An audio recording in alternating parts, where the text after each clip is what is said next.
Hello and welcome to this week's vlog from Maddisons. Well, last week we of course had that historic vote against Theresa May's Brexit deal. A real landslide defeat for her and her government there. 432 votes to the no against 202 votes for the yes. So following on from that, as one of the possible options that we predicted would that there would be a vote of no confidence from Jeremy Corbyn, which of course there was. But she survived that, of course.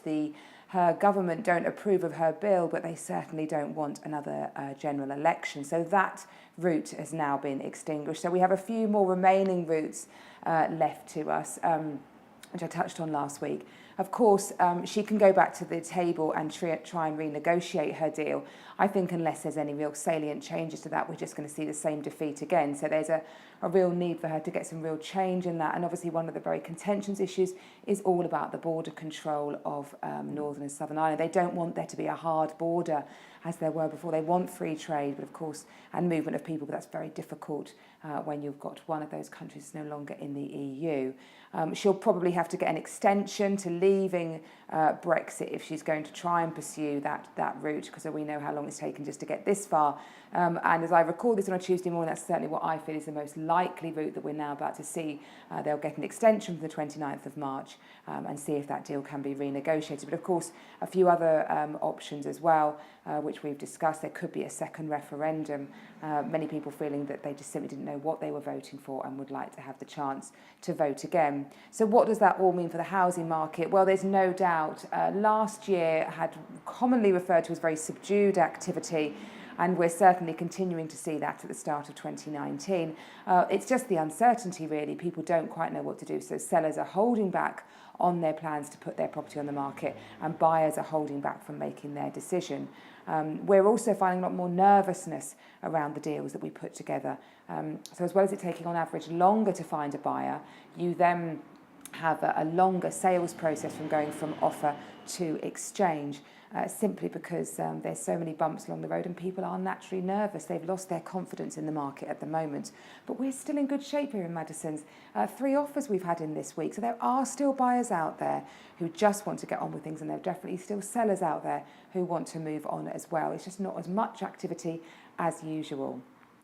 And of course, the most dreaded outcome that could happen would be that we would crash out of the EU without a deal. Now, that would be a disaster, absolutely terrible. Mark Carney, Governor of the Bank of England, to protect sterling would probably rise interest rates, making mortgages very unaffordable. House prices, who knows what could happen to them, could really, really slump.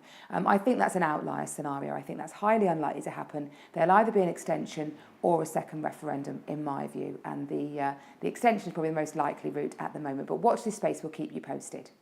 But I mentioned just then all about the delays from offer to exchange, and sales progression is such an important role that a good estate agent should do for you. It's one of the things that we pay real attention to here. We don't think we're paid to list a property and find you a buyer. We then want the deal to go through. So I wrote a blog on this about sales progression and the things to be aware of, and the questions to ask any estate agent if you're thinking of selling your property, to make sure that they ensure that when you get the offer, you then do go through the deal, because it can be horrific when a chain collapses.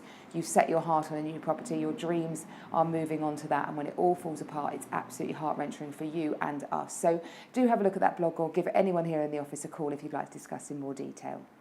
Well, just finally to finish, 2 lovely properties that we've taken to market. We've got a gorgeous 4/5 bedroom property in Lye, in Well Close, very close to Lye Station, so very convenient. And it's on a really competitive price of £795,000.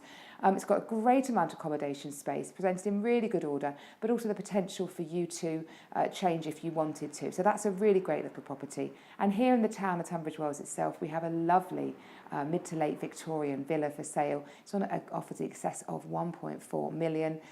Beautifully presented, absolutely immaculate, stunningly high ceilings and period features, and well worth a look. It's proving popular. We've already had an offer on that one, so do get in touch quickly if you'd like to have a look at that one.